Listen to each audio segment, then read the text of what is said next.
Early ప్రెగ్నెన్సీలో symptoms, science ఏమి ఉంటాయి? సో మామూలుగా ఏంటి అంటే లాస్ట్ పీరియడ్ ఎప్పుడు వచ్చిందో దానికి 4 వారాల తర్వాత ప్రెగ్నెన్సీ అనేది కన్ఫర్మ్ అవుతుంది. అది యూరిన్ టెస్ట్లో. అదే మనకి బ్లడ్ టెస్ట్లో బీటా హెచ్సిజీ టెస్ట్లో మనకి 3 వారాలకి లేకపోతే 3.5 వారం అంటే 3 నుంచి 4 వారాల లోపల ప్రెగ్నెన్సీ అనేది కన్ఫర్మ్ అవుతుంది. కొంతమందికి ఏంటి అని అంటే ఎగ్ కొంచెం నిదానంగా 1-2 డేస్ లేట్గా ఫామ్ అయినప్పుడు ఎంబ్రియో అనేది లోపల భార్యాభర్తలు కలిసిన తర్వాత లేట్గా ప్రెగ్నెన్సీ ఫామ్ అయినప్పుడు కొంచెం టెస్ట్ అనేది ఒక వారం తేడా డిఫరెన్స్లో తెలుస్తుంది. సో ప్రెగ్నెన్సీ పాజిటివ్ అయింది అవ్వంగానే అందరికీ సిమ్టమ్స్ అనేది ఉండవు. అంటే వాంతులు అవ్వడము, కళ్ళు తిరగడము అలాంటివన్నీ వెంటనే ఏమీ కనిపించవు. సో ఒక వారం తర్వాత కనిపించే ఛాన్సెస్ ఉంటాయి. కొంతమందికి ఒక నెల తర్వాత కనిపించే ఛాన్సెస్ ఉంటాయి. కొంతమందికి అసలు అలాంటి సిమ్టమ్సే ఏమీ ఉండవు. సో మోస్ట్లీ ఏంటి, ఫస్ట్ ప్రెగ్నెన్సీ కన్ఫర్మ్ అయిందా లేదా అని తెలుసుకోవాలి అని అంటే ఒకటి బీటా హెచ్సిజీ టెస్ట్ అంటే బ్లడ్ టెస్ట్ ద్వారా తెలుసుకోవచ్చు 4 వారాలకి. లేదా యూరిన్ టెస్ట్ అనేది ఒక 5 నుంచి 5.5 వారం లోపల కనుక్కొని యూరిన్లో ప్రెగ్నెన్సీ 2 లైన్స్ వచ్చాయా లేదా అని తెలుసుకునే అవకాశం ఉంటుందన్నమాట. టీ, కాఫీ ఎక్కువగా తీసుకుంటే గుడ్ల మీద, కణాల మీద ఎఫెక్ట్ ఎలా ఉంటుంది? టీ కానీ కాఫీ కానీ ఒక 1 to 2 కప్స్ మోడరేషన్లో పర్ డే తీసుకున్నంత వరకు నెగిటివ్ ఎఫెక్ట్ ఎక్కువగా పడదు. కానీ మీరు దాన్ని ఎక్స్ట్రీమ్గా వెళ్తే, ఓవర్ కన్జ్యూమ్ అయితే అప్పుడు ఖచ్చితంగా నెగిటివ్ ఎఫెక్ట్ పడే ఛాన్స్ ఉంది. ఎస్పెషలీ టీకి కాఫీకి మధ్యలో చూస్తే కాఫీ ఇంకా కూడా ఎక్కువ హార్మ్ఫుల్ టీ కంటే. బికాస్ కాఫీలో మీకు కెఫీన్ ఉంటుంది, టీలో అది ఉండదు. నా టీలో సమ్టైమ్స్ గ్రీన్ టీ లాంటివి వస్తాయి, తీసుకోండి అంటారు, మంచిది అని అంటాం. యాంటీ ఆక్సిడెంట్స్ ఉంటాయి, స్పర్మ్ క్వాలిటీకి, ఎగ్ క్వాలిటీకి, హెల్త్కి ఇంప్రూవ్మెంట్ వస్తుంది అని చెప్పేసి. సో మెయిన్లీ కెఫీన్ ఏవేవైతే ఉన్నాయో, కాఫీ కావచ్చు or soft drinks, caffeinated sodas, ఇవైతే అన్నిటికంటే వర్స్ట్ అండి. ఇవి కంప్లీట్గా అవాయిడ్ చేసేయండి. టీ, కాఫీ లెవెల్లో వరకు మాట్లాడితే మాత్రం 1 to 2 కప్స్తో మ్యాక్సిమం లిమిట్ చేయడానికి ప్రయత్నించండి. Caffeine 200 to 300 milligrams per day. ఎగ్ని, స్పర్మ్ని ఎలా అఫెక్ట్ చేస్తుంది? స్పర్మ్ గురించి మాట్లాడితే స్పర్మ్ నంబర్స్ తగ్గే ఛాన్సెస్ ఉంటాయి, కదలిక శాతం తగ్గచ్చు, స్పర్మ్లో ఉన్న డిఎన్ఏ, ఆ డిఎన్ఏ డ్యామేజ్ ఎక్కువగా ఉండొచ్చు ఓవర్గా కన్జ్యూమ్ చేసే వాళ్ళు ఈ కెఫీన్ని. సిమిలర్లీ ఎగ్ హెల్త్ మీద కూడా ఎఫెక్ట్ పడుతుందండి. ఎగ్లో కూడా సిమిలర్లీ మీకు జెనెటిక్ మెటీరియల్ ఉంటుంది. ఎగ్ క్వాలిటీ ఎఫెక్ట్ అయ్యే ఛాన్సెస్ డెఫినెట్లీ ఉంటాయి. అబ్జర్వబుల్ అమౌంట్స్లో, మినిమల్ అమౌంట్స్లో కన్జ్యూమ్ చేయడానికి ప్రయత్నించండి. దంత ఆరోగ్యం వల్ల ఇన్ఫర్టిలిటీకి ఏమైనా ఎఫెక్ట్ ఉంటుందా, ఆర్ ఫర్టిలిటీ ఏమైనా తగ్గిస్తుందా? దంత ఆరోగ్యం అనేది ఇన్ కేస్ మైల్డ్ ఇన్ఫెక్షన్స్ ఉన్నాయి, టూత్ ఇన్ఫెక్షన్స్ ఉన్నాయి, పదే పదే ఏం రావట్లేదు, జస్ట్ 1 time వచ్చి వెళ్ళింది, దీనివల్ల అయితే ఫర్టిలిటీ ఏం ఎఫెక్ట్ కాదు.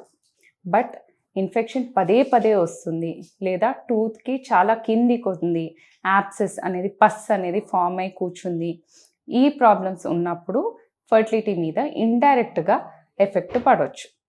సో ఎట్లా ఎఫెక్ట్ పడుతుంది?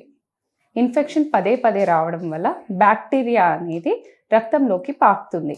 సో ఆ బ్యాక్టీరియాని ఫైట్ చేయడానికి బాడీలో కొన్ని ఇన్ఫ్లమేటరీ సైన్స్, కొన్ని సైటోకైన్స్, ఇవన్నీ ఎక్కువ అవుతూ ఉంటాయి. ఇది ఏంటిదంటే ఆ బ్యాక్టీరియానే, చెడు బ్యాక్టీరియానే చంపకుండా వెళ్ళి ఓవ్యులేషన్ వచ్చిన ఎగ్ మీద ఎఫెక్ట్ పడడము, లేదా పొర ఎంబ్రియో అనేది పొరలో ఇంప్లాంట్ అవుతూ ఉంటుంది. సో ఆ పొరలో ఇంప్లాంటేషన్ అనేది తగ్గుతుంది. సో పొరలో ఎంబ్రియో అతుక్కునే అవకాశాలు తగ్గుతూ ఉంటుంది. అలాగే స్పర్మ్ మగవాళ్ళ కణాల్లో, వీర్య కణాల్లో టేల్ని డ్యామేజ్ చేస్తుంది. సో దాని ఫంక్షన్, ముందుకెళ్ళే మొటిలిటీ అనేది తగ్గిపోతుంది. దాన్ని హెడ్ని ఎఫెక్ట్ చేస్తుంది, డిఎన్ఏ ఫ్రాగ్మెంటేషన్ కాజ్ చేస్తుంది. సో వీటన్నిటి వల్ల ఏంటిదంటే ఎగ్ను, స్పర్మ్ మీద ఎఫెక్ట్ పడుతుంది. సో ఎగ్, స్పర్మ్ ఎఫెక్ట్ పడడం వల్ల ఎంబ్రియో క్వాలిటీ అనేది తగ్గిపోతుంది. అండ్ ఒకవేళ ఎంబ్రియో ఫామ్ అయినా పొరలో అతుక్కునే అవకాశం, పొర దాన్ని అతుకుపెట్టే అవకాశం అనేది తగ్గుతుంది. సో డెంటల్ హెల్త్ డైరెక్ట్లీ కాకపోయినా ఇండైరెక్ట్లీ, అంటే పదే పదే వచ్చినా, ఒకవేళ ట్రీట్మెంట్ అస్సలు తీసుకోకపోయినా, బాగా లోతులో ఇన్ఫెక్షన్ ఉన్నా, ఈ ప్రాబ్లమ్స్ ఉన్నప్పుడు ఫర్టిలిటీ మీద ఎఫెక్ట్ పడుతూ ఉంటుంది. సో దీన్ని ఎలా అవాయిడ్ చేయవచ్చు? ప్రాపర్ డెంటల్ హెల్త్ మెయింటైన్ చేయడం, చిన్న ఇన్ఫెక్షన్స్ ఉన్నా దానికి ట్రీట్మెంట్ తీసుకోవడం. సో డెంటల్ క్లీనింగ్ కానీ, స్కేలింగ్ కానీ, root canal therapy, local anaesthesia, చిన్న మత్తులో చేసే వీటి వల్ల ఫర్టిలిటీ మీద ఎఫెక్ట్ ఏం పడదు. అలాగే ప్రెగ్నెన్సీలో కూడా ఇవి సేఫే. సెకండ్ ట్రైమిస్టర్ అంటే 4వ నెల, 5వ నెల, 6వ నెల, ఈ టైంలో చేసుకుంటే ఇంకా సేఫ్ ఉంటుంది.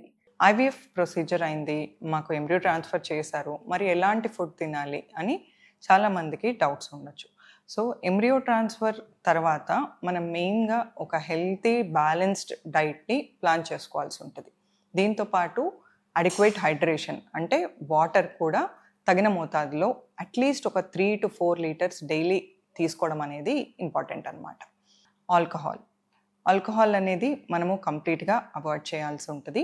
అండ్ దీంతోపాటు heavy coffee consumption and processed food, junk food ఇలాంటివి, అండ్ హెవీ మెర్కురీ కంటెంట్ ఉన్న సీ ఫుడ్ కానీ అండ్ హై సాల్టీ ఫుడ్ కానీ, దీంతోపాటు స్పైసెస్ అండ్ మసాలాస్ లిమిటెడ్గా తీసుకోవడం ఇంపార్టెంట్ అనమాట. ఆయిల్స్ విషయానికి వచ్చినట్టయితే మనం కొంచెం గమనించి వాడుకోవడం అనేది ఇంపార్టెంట్. అండ్ మీట్, మెయిన్గా సీ ఫుడ్ విషయానికి వచ్చినట్టయితే మనము కుక్డ్ సీ ఫుడ్ తీసుకోవడం ఇంపార్టెంట్ అనమాట. మెయిన్గా రా మీట్ కన్సంప్షన్ అనేది కొంచెం అవాయిడ్ చేయాల్సి ఉంటుంది. అండ్ మిల్క్ ప్రోడక్ట్స్ విషయానికి వచ్చినట్టయితే మనము ప్యాస్చరైజ్డ్ మిల్క్ ప్రోడక్ట్స్ అనేవి తీసుకోవచ్చు.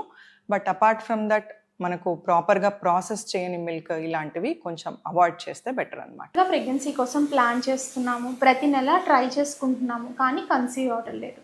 కానీ అసలు న్యాచురల్గా ట్రై చేసుకోవడం అంటే ఏంటి, ఏ టైంలో కలిస్తే భార్యాభర్తలు ప్రెగ్నెన్సీ అనేది వస్తుంది? జనరల్గా లేడీస్లో 28 డేస్ నుంచి 30 డేస్ మధ్యలో సైకిల్ ఉండటం అనేది వెరీ నార్మల్, చాలా మందిలో మనం చూస్తుంటాం అన్నమాట. సో వీళ్ళకి సగటున పీరియడ్ అయిన 13, 14, 15 రోజుల్లో ఎగ్ రిలీజ్ అయ్యే అవకాశం అనేది ఉంటుందన్నమాట. సో ఈ పర్టికులర్ భార్యాభర్తల్ని రెగ్యులర్ సైకిల్స్ వస్తున్నట్లయితే పీరియడ్ అయిన 10వ రోజు నుంచి పీరియడ్ అయిన 18వ రోజు మధ్యలో ఆల్టర్నేటివ్స్ కానీ డైలీ కానీ కలవమని చెప్పడం అనేది జరుగుతుంది. ఎందుకు అంటే రెగ్యులర్గా ఈ టైంలో ట్రై చేస్తే ప్రెగ్నెన్సీ వచ్చే ఆస్కారం అనేది ఎక్కువ ఉంటుందన్నమాట. కొంతమంది లేడీస్కి 25 డేస్ పీరియడ్స్, 24 డేస్ పీరియడ్స్ మాత్రమే ఉంటాయన్నమాట.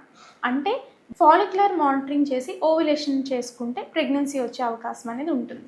లేదు మేడం, మేము ఈ స్కాన్స్ అన్నీ వద్దు, ఇంట్లోనే మేము ట్రై చేయాలనుకుంటున్నాము అంటే వీళ్ళు 8వ రోజు నుంచి LH కిట్స్ అని బయట అమ్ముతారు. ఈ LH కిట్స్ని డైలీ ఒకటే టైంలో ఎర్లీ మార్నింగ్ అవర్స్లో LH కిట్ ప్లాన్ చేసుకోవాలి.